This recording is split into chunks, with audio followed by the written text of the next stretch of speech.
Breaking news చూస్తున్నాం. Cockroach Janata party వ్యవస్థాపక అధ్యక్షుడు అభిజిత్ దీప్కే సంచలన వ్యాఖ్యలు చేశారు. తనను బీజేపీలో చేరాలని బెదిరిస్తున్నారని ఆయన ఆరోపించారు. నీట్ యూజీ ప్రశ్నపత్రం లీక్ అంశంపై చేపట్టిన తమ ఉద్యమం దేశవ్యాప్తంగా ప్రభావం చూపిందని కాక్రోచ్ జనతా పార్టీ నేతలు చెప్తున్నారు. తాజాగా మీడియాతో మాట్లాడిన అభిజిత్ దీప్కే నిరసనలపై పోలీసుల చర్యలు, కేంద్ర ప్రభుత్వ తీరుపై విమర్శలు చేశారు.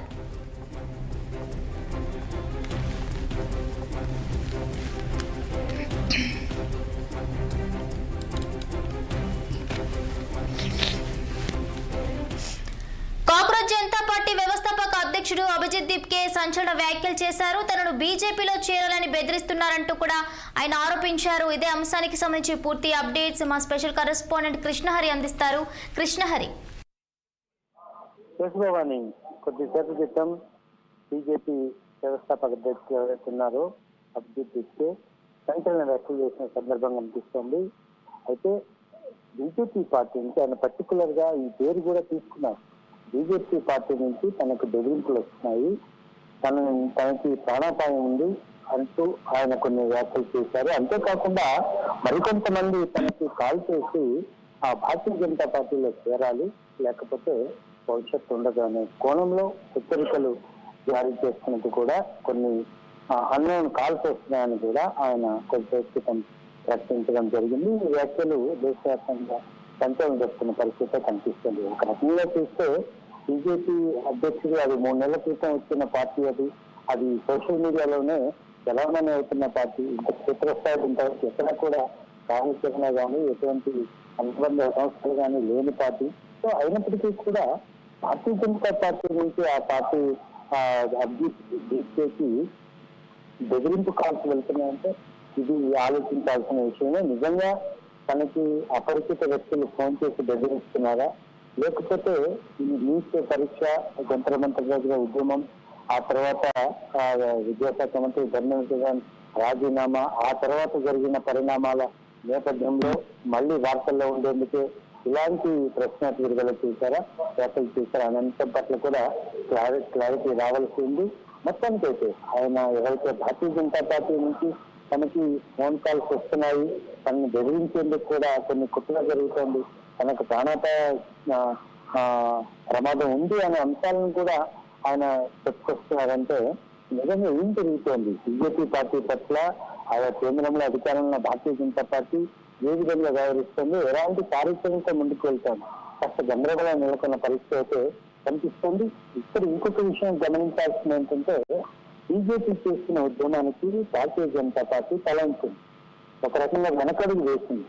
రెండు అంశాల్లో భారతీయ జనతా పార్టీ ప్రభుత్వం వెనకడుగు వేసింది. ఒకటి, వ్యవసాయ చట్టాల విషయంలో ఉపసంహరించుకుంది. ఆ చట్టాలని ఏదైతే 3 నెలల పాటు ఇటు రైతులు చేసిన నిరసనలకి ఆ చట్టాలను వెనక్కి తీసుకుంది. రెండవది, బీజేపీ చేస్తున్న ఉద్యమానికి ఆ వెనకడుగు వేసిన పరిస్థితి. రెండు అంశాల్లోనే మోడీ ప్రభుత్వం వెనకడుగు వేసిన పరిస్థితులు స్పష్టంగా కనిపిస్తున్నాయి. ఈ నేపథ్యంలోనే అభిజిత్ ఉద్యమం ఎక్కడ బలపడుతుందో, ఇంకా ఏ విధంగా విస్తరిస్తుందో అనే కోణంలో కూడా భారతీయ జనతా పార్టీ కొంతమంది నేతలు చేసి ఉండొచ్చు, థ్రెటనింగ్ చేసి ఉండొచ్చు, కానీ అవి నిర్ధారణ అయితే కాలేదు. అభిజిత్ దీప్కే మాత్రం తనని బీజేపీ పార్టీలో చేరమని కొన్ని కాల్స్ వస్తున్నాయి, తనకు ప్రాణాపాయం ఉంది అని కూడా చెప్పుకొస్తున్న పరిస్థితి కనిపిస్తుంది. చూడాలి మరి కొద్ది రోజుల్లో రాబోయే భవిష్యత్తులో వీటి కాల్స్ ఇంకా ఉధృతం అవుతాయా, వీటికి ఆధారాలు దీప్కే బయటపెడతారా అనే అంశం పట్ల కూడా దేశవ్యాప్తంగా చర్చ జరుగుతోంది. భవాని. ఎస్ కృష్ణహరి, అదే విధంగా చూసుకుంటే ఇప్పుడు ఈ అభిజిత్ దీప్కేని ఉన్నపలంగా బీజేపీలో చేరమని ఫోర్స్ చేయడానికి గల ముఖ్య కారణం ఏంటి అనుకోవచ్చు? కరెక్టే. ఇప్పుడు ఆయన బీజేపీలో చేరాలి అంటే ఆయన ఏ విధంగా క్షేత్రస్థాయిలో బలపడుతున్నాడు, ఉద్యమాన్ని ఎంత సక్సెస్ఫుల్ గా ముందుకు తీసుకెళ్లారు, ఈ అంశాలన్నీ కూడా పరిగణలోకి వస్తాయి. ఈ నేపథ్యంలోనే ఒక సమర్థవంతమైన నాయకత్వ లక్షణాలు అభిజిత్ దీప్కేకు ఉన్నాయి అని గ్రహించిన బీజేపీ నాయకులు కొంతమంది ఈ కోణంలో కూడా ఆయన మీద ఒత్తిడి తీసుకొచ్చే అవకాశం లేకపోలేదు. సో ఇది నిర్ధారణ కావాల్సి ఉంది. నిజంగానే అభిజిత్ దీప్కేని భారతీయ జనతా పార్టీలో చేరాలని ఒత్తిళ్లు వస్తున్నాయా, నిజంగానే ఆ కాల్ చేసిన బీజేపీ నాయకులు ఎవరు, ఈ అంశాలన్నీ కూడా వెలుగు చూడాల్సిన అవసరం ఉంది. ఈ వివరాలను కూడా అభిజిత్ దీప్కేనే బయట పెట్టాల్సిన బాధ్యత కూడా ఆయన మీద ఉంది. ఆయన ఆరోపించారు, తనకు కాల్స్ వస్తున్నాయని చెప్పారు. ఆ కాల్స్ నిరూపించాల్సిన బాధ్యత కూడా అభిజిత్ దీప్కే మీద ఉంది. నిజంగానే ఆ కాల్స్ లో వాస్తవం ఉందా, లేకపోతే రాజకీయ సంచలనం కోసం మరొక ఆరోపణ చేస్తున్నారా? ఇప్పటికే బీజేపీ భారతీయ జనతా పార్టీని టార్గెట్ చేసిన విషయం దేశవ్యాప్తంగా తెలిసిందే. జంతర్ మంతర్లో ఉద్యమం చేసే నిరసన కూడా బీజేపీకి వ్యతిరేకంగానే చేశారు. సో ఈ పరిణామాలన్నింటి నేపథ్యంలో ఎవరు అభివృద్ధి తీసుకొచ్చి కాల్ చేస్తున్నారు, ఎందుకు బీజేపీలో చేరాలని ఒత్తిడి చేస్తున్నారు, ఎందుకు తనకు ప్రమాదం ఉంది అని చెప్తున్నాడు, ఇవన్నీ కూడా ఎస్టాబ్లిష్ కావాల్సి ఉంది. ఇటు ఆయన బీజేపీ పార్టీ ద్వారా ఒక సంచలనం అయితే నమోదు చేశారు. దేశవ్యాప్తంగా కూడా ఆయన ప్రజల దృష్టిని ఆకర్షించగలిగారు. ఈ నేపథ్యంలోనే ఆయనకు వచ్చిన కాల్ నిజమా లేకపోతే అవాస్తవమా, ఆ కాల్స్ లో ఎంతవరకు నిజం ఉందనేది కూడా తేలాల్సి ఉంది భవాని. కృష్ణహరి, అదే విధంగా చూసుకుంటే మొన్న జంతర్ మంతర్ వద్ద జరిగిన ఘటన ఏదైతే ఉందో దానికి సంబంధించి కూడా మరి ప్రధానమంత్రి మోదీ కూడా ఒక వీడియో రిలీజ్ చేయడం జరిగింది విద్యార్థుల పక్షాన. అయితే ఇప్పుడు అభిజిత్ దీప్కే చేసిన ఈ వ్యాఖ్యలు అయితే కూడా మరి సంచలనం రేపుతున్నాయి. దీనికి సంబంధించి బీజేపీ నుంచి ఎవరైనా నేతలు స్పందించడం జరిగిందా?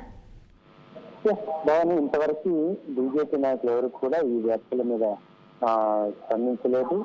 ఇటు నిన్న మొన్నటి వరకు చర్చలు జరిపిన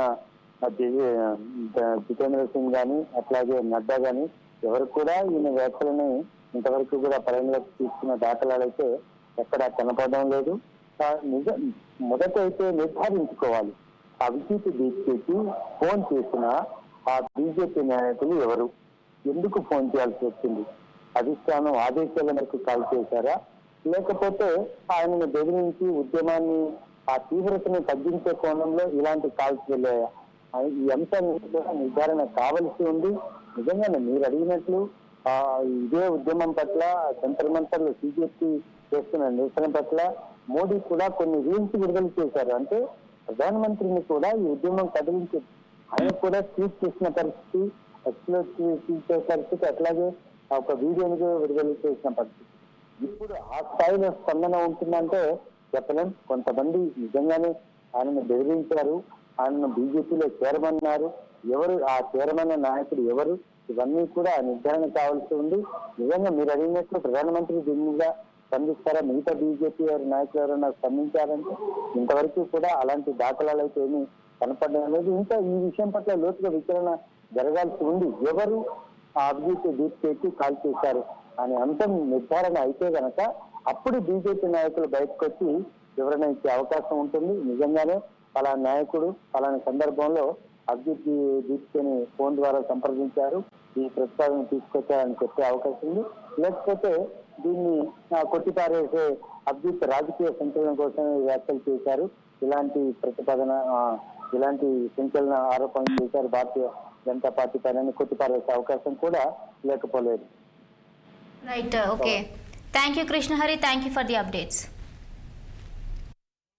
धमकियां बहुत मिलेगी बीजेपी में आ जाओ, अच्छा रहेगा तुम्हारे लिए, तुम्हारे परिवार के लिए। तो मुझे तो मतलब बहुत शर्म आती है कि इतने बड़े प्रधानमंत्री, इतने बड़े अमित शाह, उनके पोते की उम्र का मैं हूँ, उनके पोते की उम्र के बच्चों को इस तरह की धमकियां देते हैं। मतलब क्या फायदा तुम्हारे इतने बड़े प्रधानमंत्री या गृह मंत्री होने का अगर तुम्हें बच्चों को इस तरह की धमकियां देनी पड़ती है।